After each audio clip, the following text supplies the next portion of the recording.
Jour 10 de cette campagne électorale, déjà 10 jours. Je dis bien campagne électorale et non pas campagne référendaire parce que depuis quelques jours, vous le savez, il y a un match de boxe entre le chef libéral et la chef péquiste sur cette question-là. Mes invités, vous les connaissez, je vous les présente. Michel David, Chantal Hébert, Michel Ségaugier. Bonsoir, messieurs, dames. Bonsoir. J'ai envie de commencer par la fin d'une certaine façon et de vous faire écouter aujourd'hui une intervention de Mme Marois, de M. Couillard, réponse de Mme Marois. Puis je pense que ça a donné le ton et ça donne le ton sur la semaine qu'on vient de vivre. On écoute. Il va falloir, dès le début, comme on le fait avec le Plan Nord et les investisseurs internationaux, rétablir les ponts, rétablir les alliances canadiennes. Alors, dans les premiers jours de notre gouvernement, on va parcourir le pays, rencontrer toutes les provinces et territoires canadiens, rencontrer le gouvernement fédéral, d'abord et avant tout pour parler d'économie d'emploi. D'abord et avant tout parler d'économie d'emploi. Et en indiquant chaque fois notre espoir et notre désir que la question du caractère spécifique du Québec soit un jour reconnue pleinement par la Constitution canadienne. Alors là, je suis absolument estomaquée de voir M. Couillard vouloir se lancer, est-ce que c'est le cas, dans une nouvelle ronde constitutionnelle? Est-ce qu'il est en train de vouloir devenir le capitaine Canada? Est-ce qu'il a déjà parlé à M. Harper de cette volonté qu'il avait de réouvrir les discussions? Qu'est-ce qu'il a vraiment à proposer? Est-ce qu'il va consulter surtout les Québécois s'il décide d'aller dans cette direction?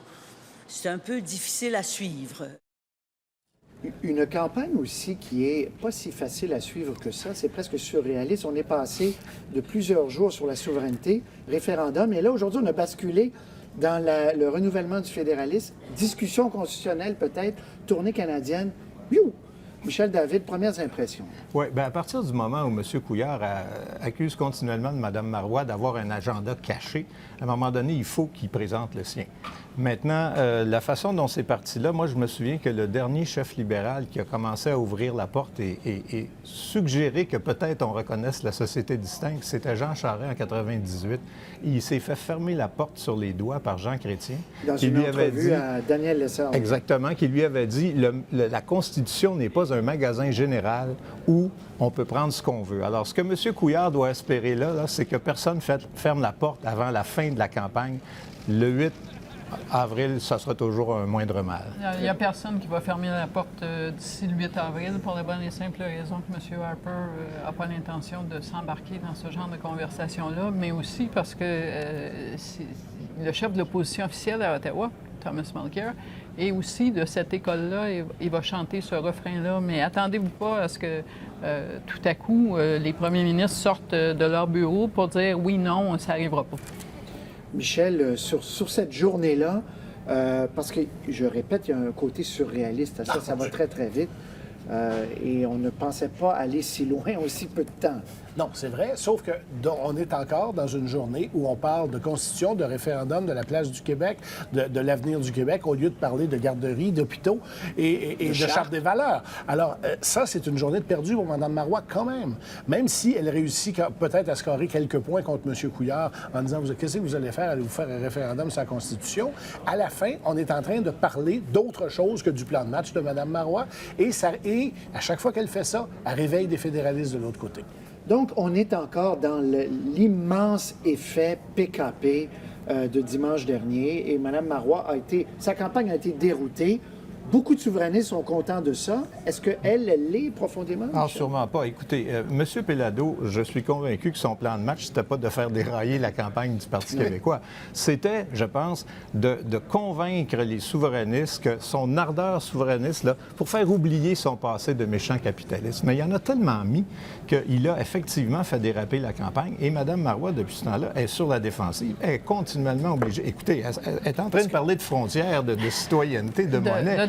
C'est proprement hallucinant. Et elle-même ne doit pas s'entendre, elle ne doit pas croire ce qu'elle est en train de dire. Parce que pour Chantal, pour toute une frange au Québec, des vieux nationalistes, des souverainistes de la première heure. Pour eux, c'est le rêve, là, c'est le réveil, c'est la troisième chance possible. Oui, puis on l'a vu, la rapidité avec laquelle Gilles Duceppe, Jacques Parizeau, Lisette Lapointe et compagnie se sont entendus pour monter aux barricades pour défendre Pierre-Carl Péladeau. Je pense que si on avait dit à Gilles Duceppe, il y a 3 ou 4 ans, dans un rêve, qui allait se lever pour défendre Pierre-Carl Péladeau, un grand homme, il m'aurait dit qu'il ne fumerait jamais d'assez bon pour faire ça. Mais le problème, c'est que tout ça, ça envoie le même message à l'électorat. On est dans une campagne référendaire. La question dans l'urne, c'est plus qui voulez-vous comme gouvernement, c'est voulez-vous un référendum dans le prochain mandat, oui ou non? Et le vote caquiste qu'on se déchire, il est constitué aussi de fédéralisme, Michel. Bien sûr. Ils n'aimeront pas ça.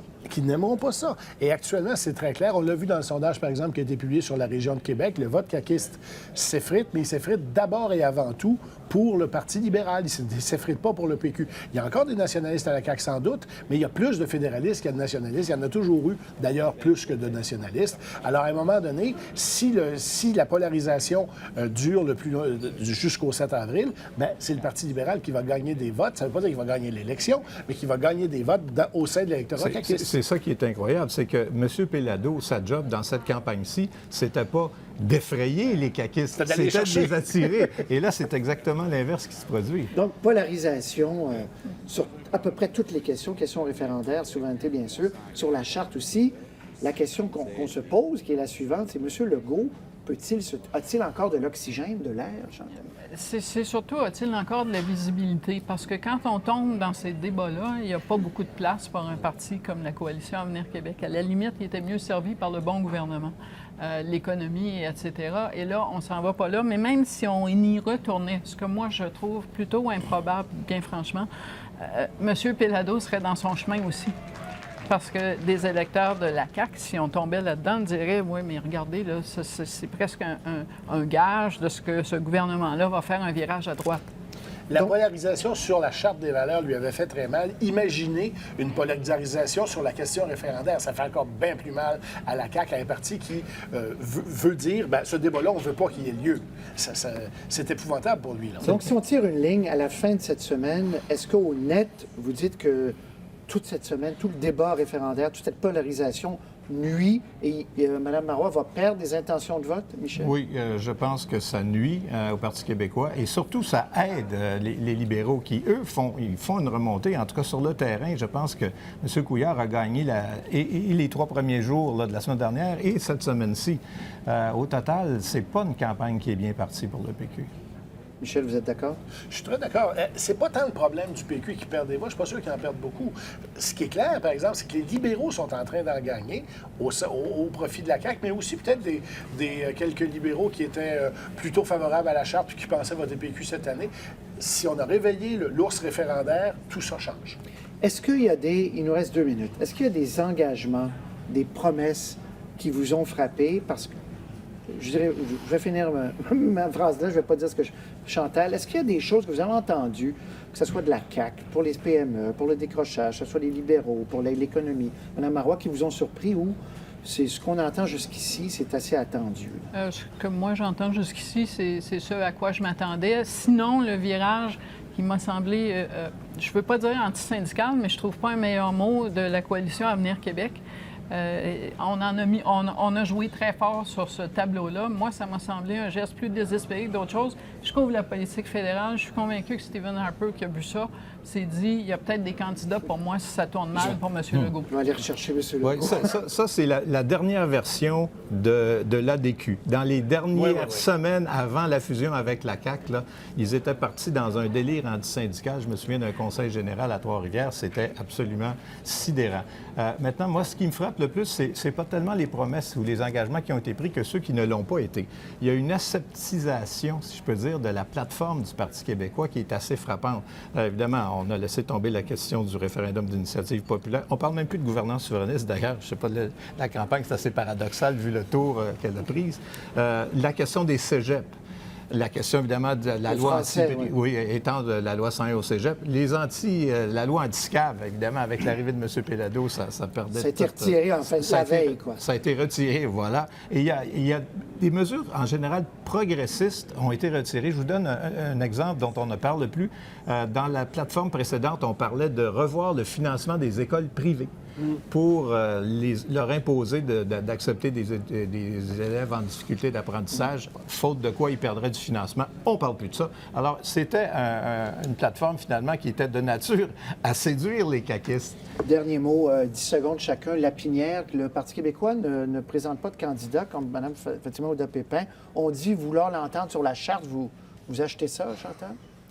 Oui, et je pense qu'on s'en est servi aussi pour essayer de changer la conversation, le ramener vers la charte, s'éloigner du programme référendaire. Je ne suis pas convaincue qu'on fait des neuvaines pour Mme Ouda-Pépin à ce point-là dans le comité de stratégie péquiste. Non, on essaie de changer le poste, on essaie de dire on revient avec la charte, on revient avec la charte. Sauf qu'on ne l'a pas fait faire par Pauline Marois. On l'a fait faire un vendredi après-midi, ce qui n'est pas exactement le meilleur temps.